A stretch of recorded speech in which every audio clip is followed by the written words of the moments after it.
Right, time to talk to the big issues of the day. Tim Wilson from the Maxim Institute is here, along with Anne Gibson, the New Zealand Herald's property editor. Good morning. Morena, good morning. Good to see. Did either of you do outdoor read back in the day, Tim? Did you get? So you got NCEA credits for getting drunk in the bush? Yes, Was that how I believe drunk? I did. I see. Was that a real life consequence of outdoor education for you? Yes, it was a hangover mainly. No, I think it only happened once or twice, but it was. I don't know, you let kids go wild, don't you, and these things happen. Now, inflation, speaking of going wild, took off, came back, and now it's come back again. Do you think people are, well, I mean, we're sick of it. Do you think people are listening to the pundits when they say, don't worry, this one is temporary, this is a blip? Yes, 11% inflation in the electricity area.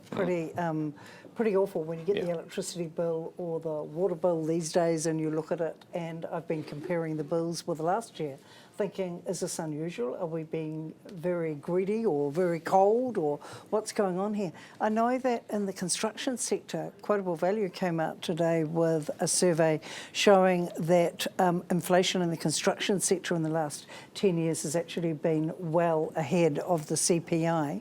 And so that has been a real concern in that area. So if we think we've got it hard with the power bills, there's also the construction sector to think about. Yeah, and look, electricity, it's about 28% of the CPI anyway. So, but I think we clearly have a power problem in this country, and for prices to come down, supply has to come up. And to do that, we need to look at some new options. Now, just incidentally, Maxim Institute has just released a paper from Grid to Greatness about power.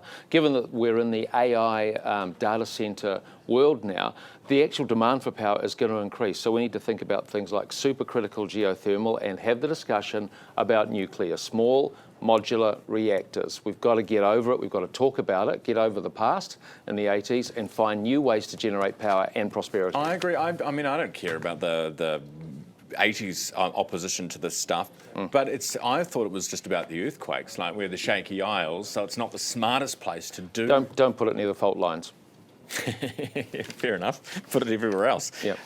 Right, let's talk about, did you see the interview this morning, Anne, with Whangaparoa College principal? I did. They're spending $300,000 a year on 5 counsellors for social media harm. I did, and I had quite a long chat this morning with my colleague Chris Keel, who is the technology editor here, about different countries and their approach to social media for people aged under 16, and the way that they are handling that in terms of access to certain sites. Now, the principal talked about social media, and he actually admitted, I thought quite interestingly, that he himself was slightly addicted to it. But he also said in that interview with you, which I found really interesting, that as the year progressed, it got worse. So the pupils' sense of social anxiety and isolation and fear and depression and those sorts of aspects that he was touching on.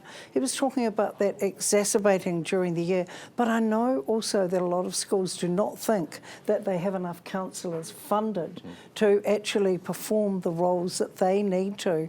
And there's another end of the spectrum there to do with family violence and poverty and, just children living in circumstances which are very poor, and their mental health issues as a result of that. So I sort of see it as a couple of different aspects of the same spectrum there.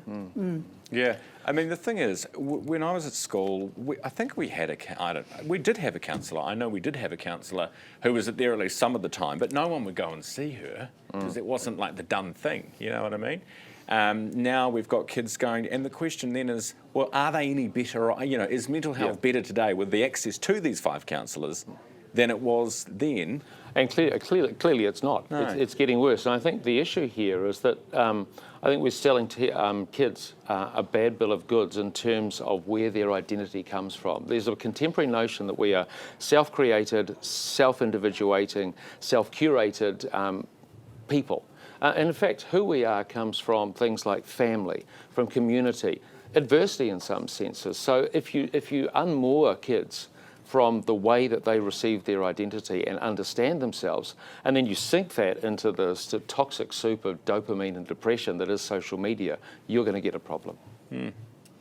And boy, do we have one of those. That's the sad thing about it, isn't it? And it doesn't seem to be getting any better. There's no quick fix to this. Road rage, we just spoke about the traffic cones, and apparently they're going away, or they're reducing the number of them, but we're getting a bit angry about that, and that we're taking our road rage out on the poor road workers who are putting them out. I wonder if the people who get angry with the road workers are also the people who get annoyed about the potholes and the bad roads. It occurred to me to be a bit of a dichotomy there. Yeah. And I just cannot believe that people behave badly towards road workers. I wave at them. I try and speak te reo Māori to them if it's at all possible. I say hello if I can. And I just think that, wouldn't you be gracious and thankful towards them because they're making our lives better? I love this because there's this Kiwi tradition called the cherry wave, you know? Someone Yes. cuts you off in the supermarket, you'd smile blithely and you do the cherry wave. We've got to bring that back in the sense that let's respect other people. Let's actually put ourselves, okay, yeah, I've got to be somewhere, I'm stressed, you're putting out a road cone. Hey, shut up. Just smile at someone and wave.